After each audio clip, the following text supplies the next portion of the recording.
Hoy vamos a analizar otro tema que aparece en la Biblia y que está allí justamente para que lo conozcamos, porque tiene que ver con esto de el Jesús restaurador de la vida. Vamos a ver qué otra cosa ha puesto el Señor para que nuestra vida completa, entera, sea restaurada. Vamos a ver qué dice la Biblia acerca de la iglesia y qué tiene que ver la iglesia con la restauración de nuestra vida. En primer lugar, cuando hablamos de iglesia, estamos pensando en un agrupamiento de gente, en un conjunto de gente que tiene objetivos comunes, que tiene propósitos, que tiene una organización. Y obviamente la Biblia, cuando habla de la iglesia, nos cuenta quién la fundó, quién es el fundador de la iglesia. Y para eso vamos a encontrar la respuesta en Mateo capítulo 16, versos 16 al 18. Gaby va a leer este texto. Dice, respondiendo Simón Pedro dijo, tú eres el Cristo, el Hijo del Dios viviente. Entonces le respondió Jesús, bienaventurado eres Simón, hijo de Jonás, porque no te lo reveló carne ni sangre, sino mi Padre que está en los cielos. Y yo también te digo que tú eres Pedro, y sobre esta roca edificaré mi iglesia, y las puertas del Hades no prevalecerán contra ella. Bueno, aquí Jesús tiene un diálogo con Pedro. Pedro declara quién es Jesús, el Hijo de Dios. Y entonces Jesús le dice a Pedro, tú eres Pedro. La palabra Pedro, en el griego, que es el original, el idioma en el que se escribió originalmente el Nuevo Testamento, es Petros, que se refiere a una piedra pequeña, a una piedrita. Tú eres Pedro, tú eres una piedrita.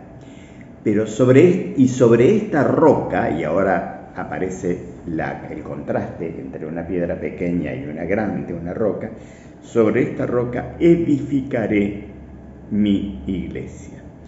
De modo que el que edifica la iglesia, el que funda la iglesia, el que da origen a la iglesia es Jesús.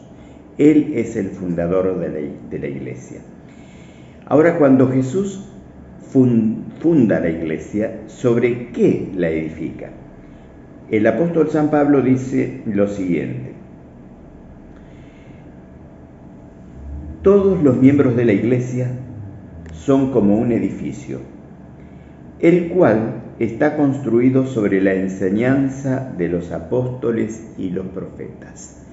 Bueno, Pablo es muy claro. Dice que este edificio está construido sobre algo. ¿Sobre qué bases?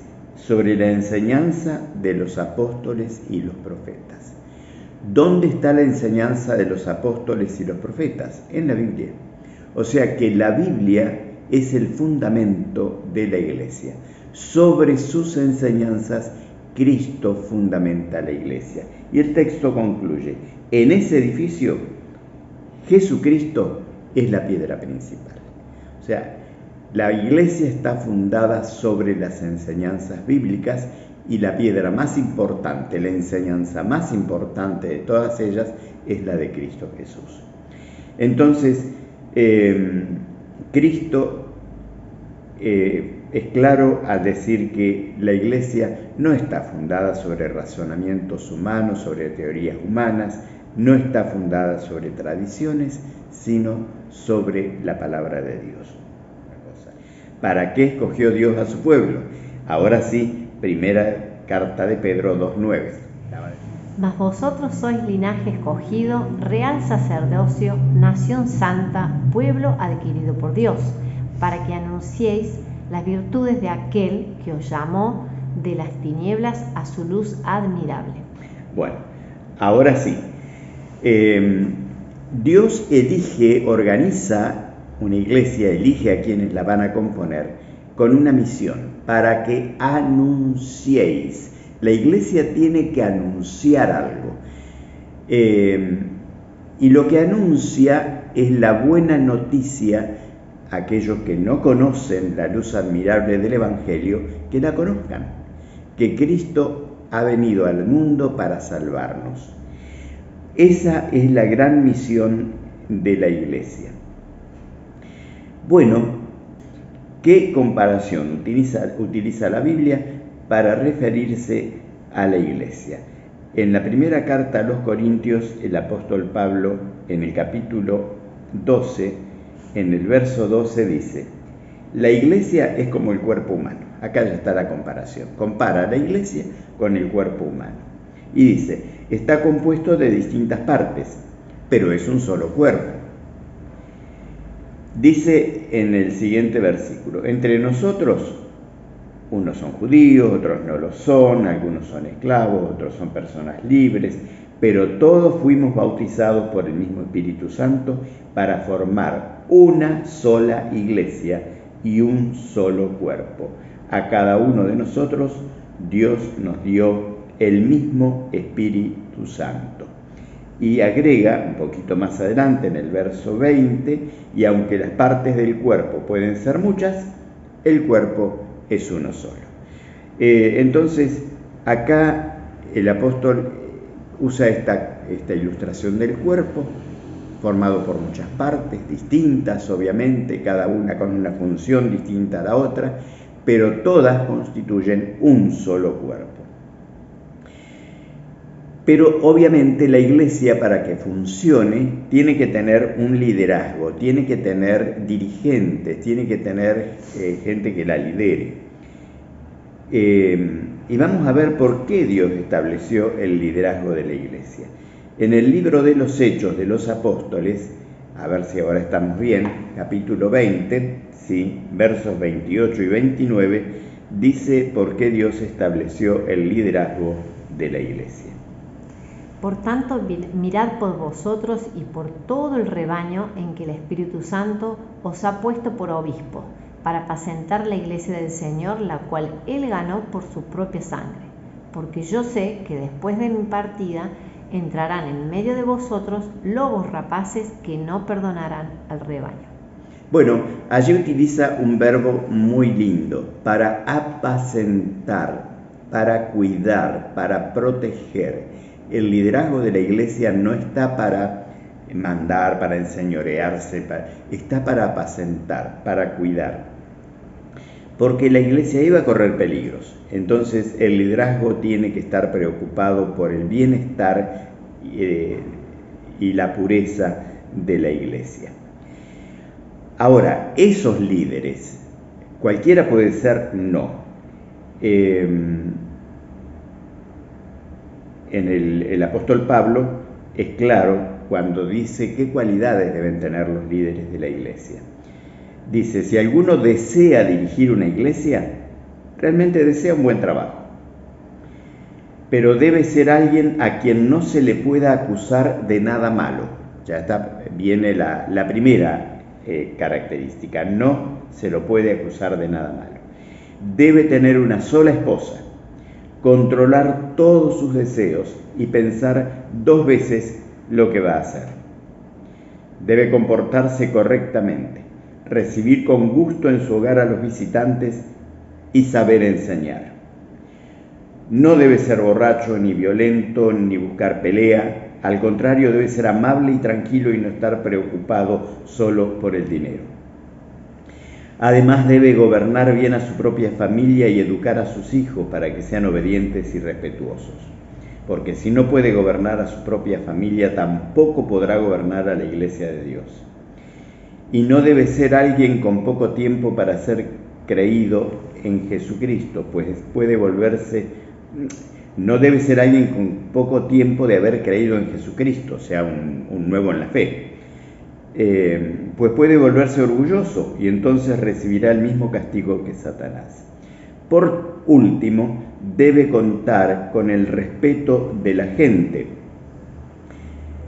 que no cree en Jesucristo, para que nunca pase vergüenza delante de ellos ni caiga en alguna trampa de Satanás. Habla de otros dirigentes, los diáconos deben ser gente respetable, no deben mentir, ni beber mucho vino, ni estar preocupados por ganar mucho dinero. Además deben creer siempre en todo el mensaje de la buena noticia que Dios nos ha dado y tener la conciencia tranquila. Deben tener una sola esposa, dirigir bien a sus hijos, a toda su familia. Las mujeres también deben hacer bien su trabajo. No deben ser chismosas, sino saber controlarse en todo y ser personas en las que se pueda confiar. Los que no quieren ser diáconos serán puestas a prueba. Si no hay nada de qué acusarlos y pasan la prueba, trabajarán en la iglesia. Los que hagan bien su trabajo como diáconos tendrán buena fama y se ganarán el respeto y la confianza de todos en la iglesia de Cristo. Bueno, aquí están todas las características que debe reunir una persona como para que pueda liderar a la iglesia. Vamos a ver cuáles son algunas de las características de la iglesia en los últimos días. Muchas veces estamos preocupados por saber cuál es la iglesia verdadera. La Biblia no nos da el nombre, pero nos dice qué características tiene como para que nosotros podamos identificarla. Apocalipsis 14:12 nos dice cuáles son algunas de esas características. Aquí está la paciencia de los santos, los que guardan los mandamientos de Dios y la fe de Jesús. Dos cosas contundentes. Guardan los mandamientos de Dios y tienen la fe de Jesús. La iglesia de Dios no es cualquier iglesia. Hoy hay muchísimas iglesias. No todas pueden ser de Dios. Solamente aquellas que guardan los mandamientos de Dios, pero además tienen la fe de Jesús, las enseñanzas de Jesús, lo que Cristo enseñó y no otro. Allí están las características de la iglesia verdadera. Y entonces la Biblia también nos cuenta cuál es la misión que Jesús le encomendó a la iglesia. En Mateo, el capítulo 28, en los versículos 18 al 20, con claridad Jesús le dice a la iglesia lo que tiene que hacer. Les dice así: Dios me ha dado todo el poder para gobernar en todo el universo. Ustedes vayan y hagan más discípulos míos en todos los países de la tierra. Bautícenlos en el nombre del Padre, del Hijo y del Espíritu Santo, enseñándoles a obedecer todo lo que yo les he enseñado. Y yo estaré siempre con ustedes hasta el fin del mundo. Jesús es claro con la misión que le deja a la iglesia: hacer discípulos, enseñarle a la gente todo lo que yo les he enseñado, enseñarle a la gente lo que Jesús nos enseñó. Y entonces esa hermosa promesa, si hacemos eso, Él estará con nosotros todos los días hasta el fin del mundo. Bueno, formar parte de este conjunto de gente que guarda los mandamientos de Dios y tiene la fe de Jesús nos ayuda a mantener nuestra fe viva, a sentirnos felices de poder cumplir con el mandato de Jesús, y esto tiene que ver con la restauración de nuestra vida espiritual. Por eso hay un compromiso de fe aquí puesto como para todo aquel que lo quiera asumir, y ojalá seamos todos. Deseo formar parte de la iglesia de Dios y contribuir con los dones que Él me dio para ayudar a salvar a otras personas. Bueno, Dios me ha dado dones, a cada uno nos ha dado dones para que cada uno cumpla una función determinada en esto de salvar a otras personas. Así como en el cuerpo cada parte tiene su función, en la iglesia también. Ojalá que nosotros podamos poner al servicio de Dios los dones que Él nos dio y poder hacer de que haya muchos más que acepten las enseñanzas de Jesús.